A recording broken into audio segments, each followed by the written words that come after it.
The moon hung low over the fields, casting long, eerie shadows across the rows of corn that seemed to sway in a rhythm only the night understood. The wind carried a chill that bit at the skin, whispering through the dry stalks with a voice like the rustling of ancient secrets. It was Halloween night, and in the distance the old farmhouse stood in silence, its windows dark, save for the faint glow of a single lantern flickering in the kitchen. I had never been a superstitious man. The scarecrow I built earlier that year was nothing more than a necessity, a crude figure made of straw and old clothes, designed to keep the crows away from the crops. It stood tall and crooked at the edge of the field, its head a sack stuffed with hay, and its eyes, empty black buttons, staring out into the abyss. It was nothing more than a simple creation of wood and straw, or so I thought. That night, as the clock ticked closer to midnight, an uneasy feeling crept over me, one that I couldn't shake. The fire in the hearth crackled softly, but the warmth did nothing to drive away the cold dread gnawing at my insides. My wife had taken the children to bed hours ago, and the house had fallen into a heavy silence that felt more oppressive than comforting. The wind outside picked up, howling against the windows, and I thought I heard something.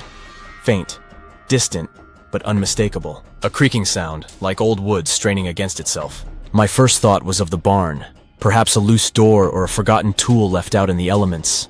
I stood up, my chair scraping across the worn wooden floor, and grabbed the lantern. The moment I stepped outside, the wind hit me with a force that nearly blew the light out. I made my way across the yard, the beam of the lantern cutting through the darkness, illuminating the familiar path to the barn. But as I walked, I couldn't shake the feeling that something was wrong. The wind seemed to carry more than just the cold.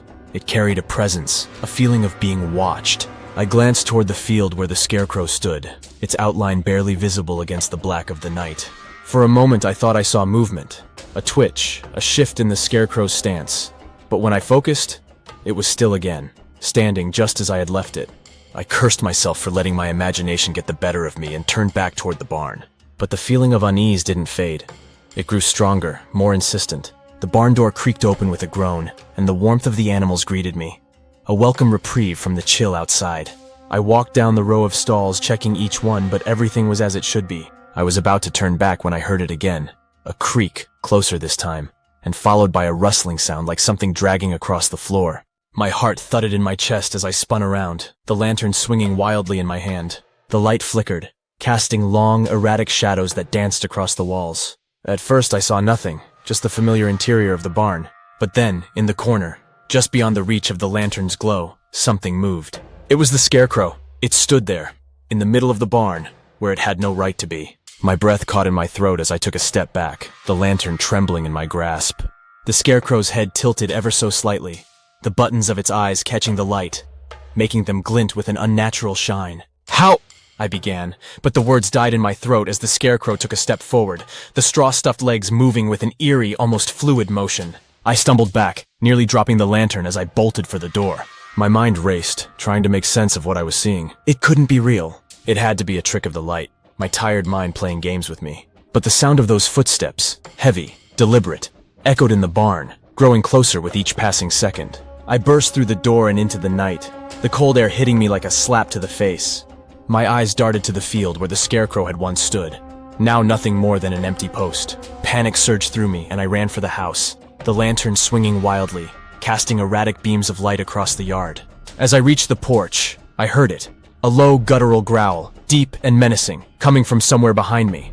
I didn't dare look back as I threw open the door and slammed it shut, my hands shaking as I bolted it closed.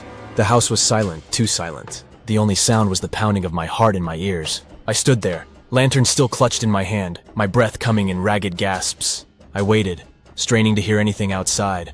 Footsteps, the creak of the barn door, the rustle of straw, but there was nothing. For a moment I allowed myself to believe it was over, that whatever I had seen, or thought I had seen, was gone. But then, from the darkness beyond the window I heard it. A soft tapping, slow and deliberate, like fingers drumming on glass. My heart lurched as I turned toward the sound. The window was dark, the curtains drawn, but the tapping continued, growing louder, more insistent. With trembling hands I reached for the curtain, pulling it back just an inch, just enough to see. The scarecrow's face stared back at me, pressed against the glass, its button eyes glinting in the lantern's light. The fabric of its mouth had twisted into a cruel, unnatural grin, and as I watched, it raised one straw-stuffed hand and tapped the glass again, harder this time, the sound sharp and echoing in the silence. The lantern slipped from my hand, crashing to the floor, and the light went out, plunging the room into darkness. But the tapping continued. The darkness swallowed me whole, leaving me frozen in place, my breath caught in my throat. The tapping on the window had stopped, but the silence that followed was even more suffocating. My mind raced, struggling to make sense of what I had just seen, but every logical thought was drowned out by the overwhelming terror that gripped me. I fumbled in the darkness, trying to find the lantern, but it was useless. The glass had shattered, and the flame was long dead. My hands shook as I groped for anything solid, anything that could ground me in this nightmare. The house was eerily silent, not a creak or groan to be heard. It was as if the very walls were holding their breath, waiting. Then from the hallway, a soft sound reached my ears, a low, almost imperceptible scraping noise. My heart hammered in my chest as I strained to listen. It was faint, but unmistakable, like something or someone dragging across the floor. Slowly, I forced myself to move, inching toward the hallway, my feet barely making a sound on the wooden floor. The air grew colder with each step, a chill that seeped into my bones and sent shivers up my spine. The scraping noise grew louder, closer, and I could feel the hairs on the back of my neck stand on end. I reached the doorway to the hall, and my heart nearly stopped. There, at the far end, standing in the dim light that filtered in from the moon outside, was the Scarecrow. It was no longer at the window. It was inside my home. The straw figure stood motionless, its head tilted slightly to the side as if observing me. The sack that made up its head was torn in places, revealing bits of straw that poked out like jagged teeth. But what truly froze me in place were its eyes, those black buttons, now seeming to pulse with a dark, malevolent energy. They bore into me, unblinking, and I felt a cold dread seep into my very soul. I took a step back, my mind screaming at me to run, to get out of the house, but my body refused to obey. The Scarecrow's arms slowly began to rise, the fabric of its sleeves straining as if something inside was pushing against it, trying to break free. And then it moved. Not with the stiff, jerky motions of a creature made of straw, but with a fluid, almost predatory grace. It took one step toward me, then another, the floorboards creaking under its weight. I stumbled back, my heart pounding so loudly I was sure it would burst. The walls of the hallway seemed to close in around me as the Scarecrow advanced, its empty eyes never leaving mine. I turned and bolted back into the kitchen, my hands slamming against the wall as I fumbled for the light switch. The bulbs flickered to life, casting a harsh glow across the room, but it did nothing to dispel the terror that clung to me. I grabbed a knife from the counter, my knuckles white as I gripped the handle, holding it out in front of me like a talisman against the horror that stalked me. But the Scarecrow didn't follow. The hallway remained empty, the only sound my ragged breathing. For a moment, I dared to hope that maybe, just maybe, it was gone.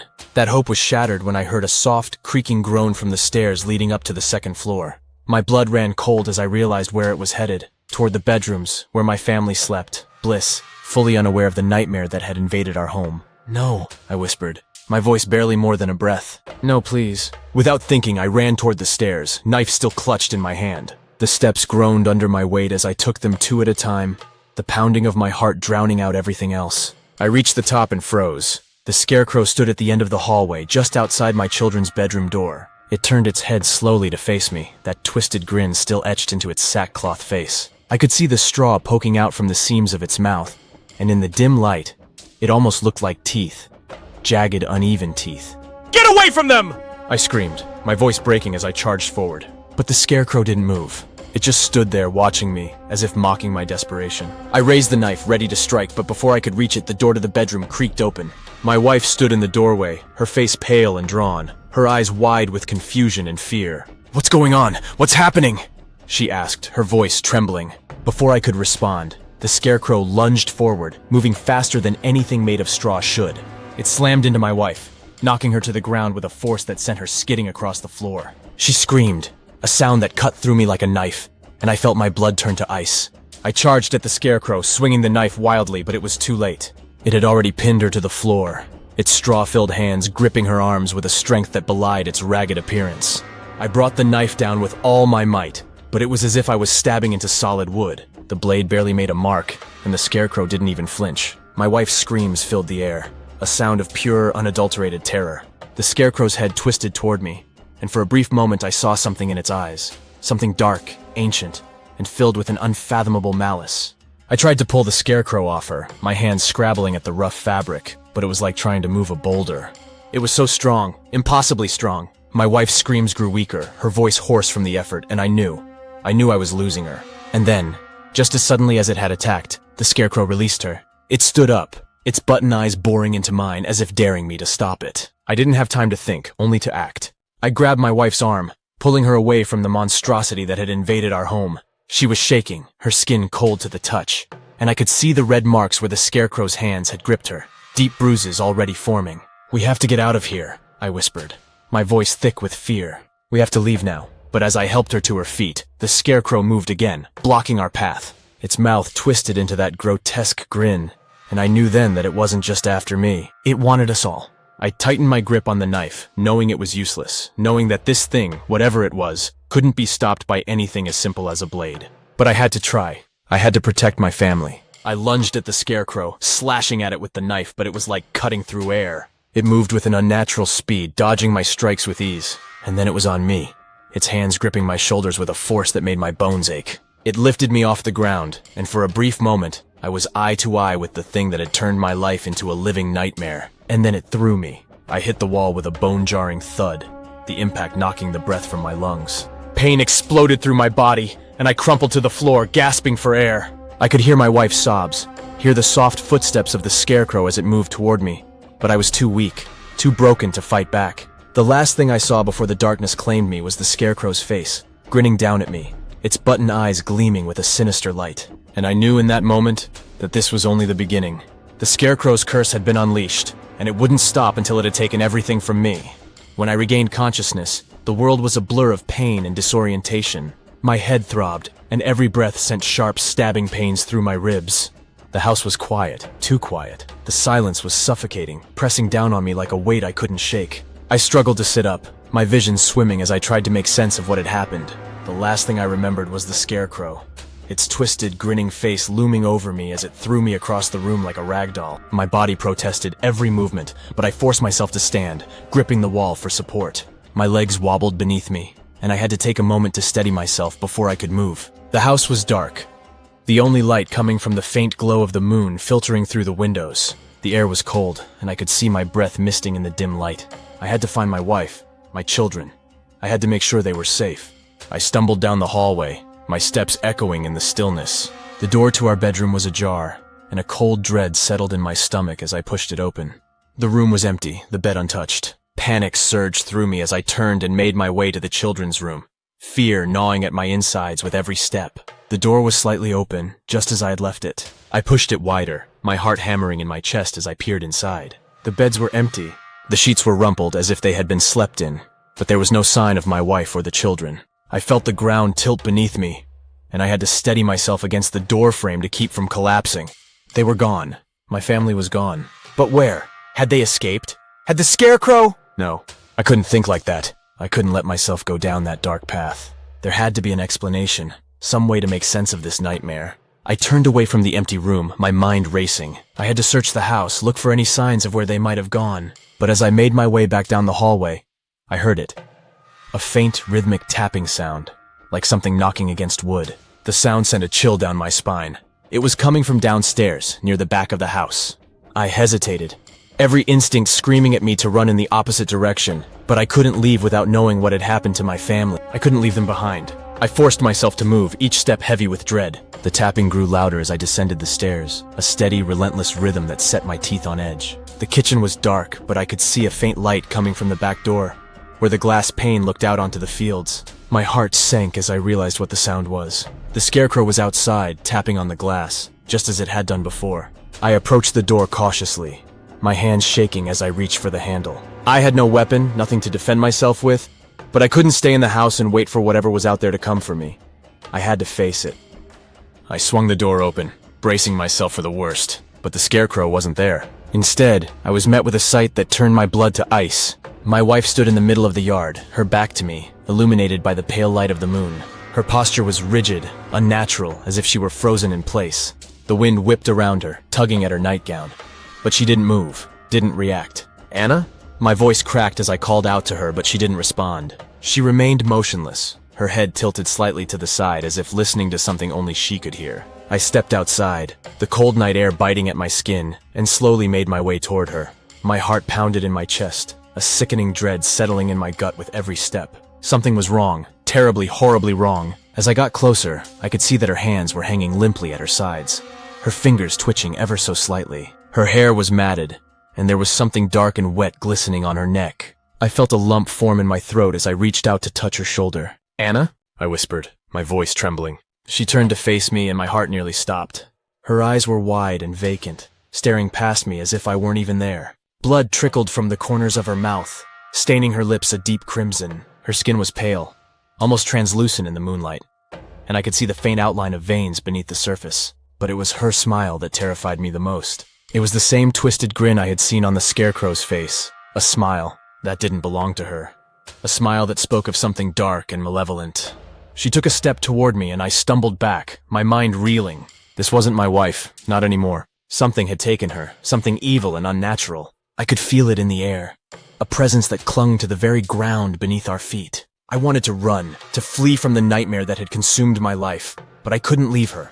Not like this. I had to find a way to save her, to save all of us. "Anna, please!" I begged, my voice breaking. "We need to get out of here. We need to leave this place." But she didn't seem to hear me. She just stood there, smiling that awful twisted smile, her vacant eyes boring into mine. And then without warning, she reached out and grabbed my arm, her grip impossibly strong. I cried out in pain as her fingers dug into my flesh, her nails drawing blood. She pulled me closer, her breath hot against my face, and whispered something that sent a chill down my spine. "His curse," she murmured, her voice low and guttural, "is our curse now." I tried to pull away, but her grip tightened, her fingers digging deeper into my skin. I could feel the darkness closing in around me, suffocating me, and I knew deep down that there was no escape. Whatever had taken her was coming for me too, and there was nothing I could do to stop it. But then in the distance I heard something, a faint, desperate cry. It was my children. They were still alive. They were still out there, somewhere.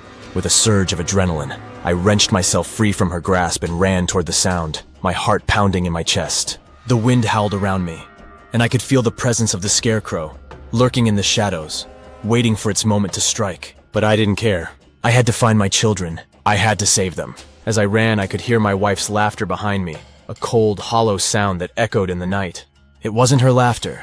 It was something else, something that had taken her place. The sound of my children's cries grew louder, more frantic, and I followed it, desperate to reach them. But the further I ran, the more twisted and unfamiliar the landscape became. The field seemed to stretch on forever, the rows of corn twisting and turning in ways that defied logic. It was as if the land itself had come alive, warping and shifting beneath my feet. And then, just as I thought I was getting closer, the ground gave way beneath me. I tumbled into a pit, the earth closing in around me as I fell into darkness.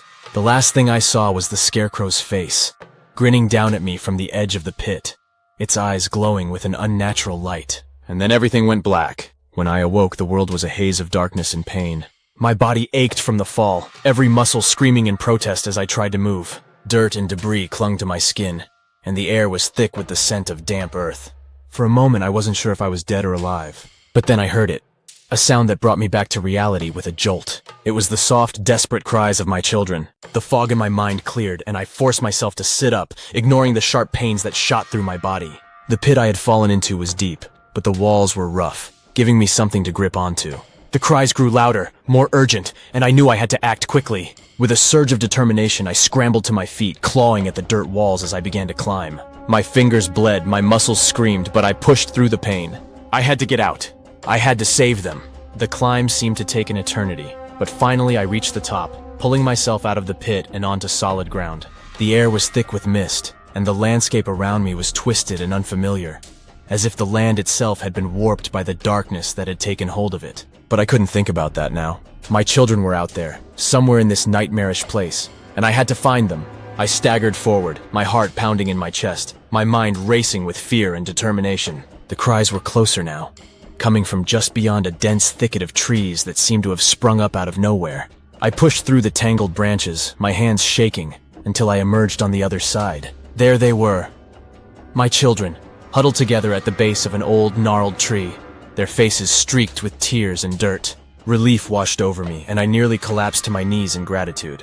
They were alive. They were safe. "Daddy!" my youngest cried, her voice trembling with fear as she ran to me, throwing her arms around my neck. I held her tight, feeling her small, fragile body tremble against me. My other child followed, clutching my arm with a desperate grip.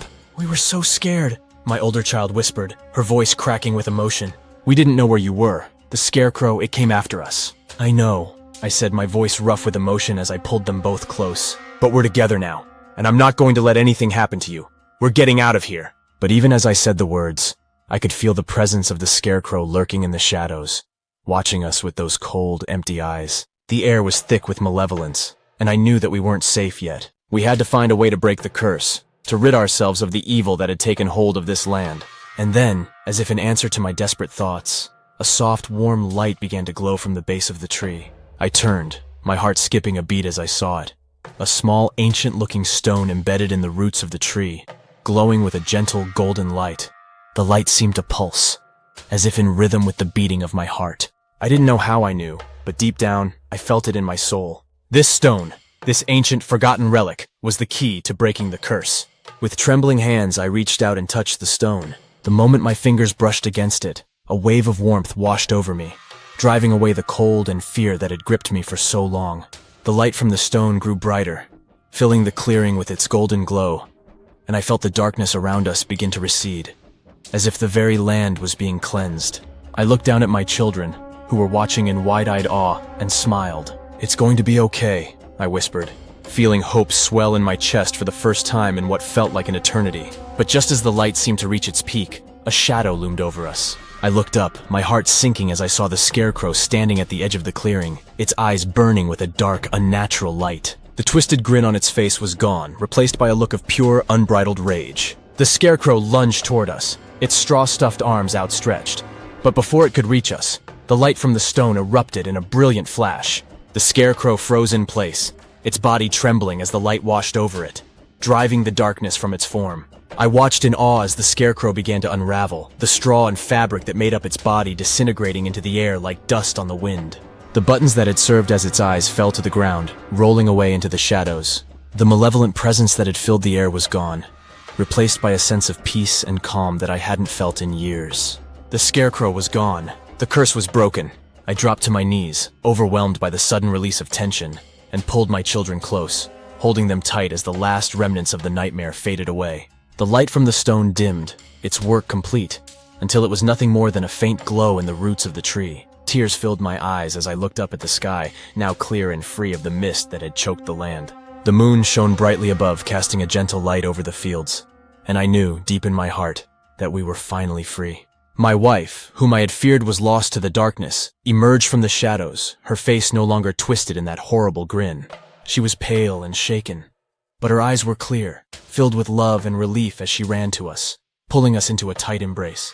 "We're safe," she whispered, her voice thick with emotion. "We're finally safe." We stayed there, huddled together beneath the ancient tree, the warmth of the light still lingering in the air around us. The terror that had gripped our lives for so long was gone, and in its place was a deep, profound sense of peace.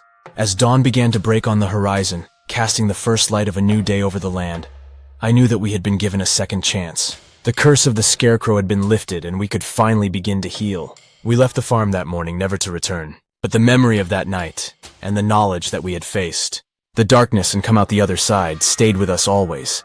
A reminder that even in the darkest of times, there is always hope. And as we drove away, the old farmhouse fading into the distance, I couldn't help but look back one last time. The fields were empty. The Scarecrow's post nothing more than a weathered piece of wood standing against the brightening sky. But I knew, deep in my heart, that the evil that had once plagued our lives was gone for good. The Scarecrow's curse had been broken, and we were free.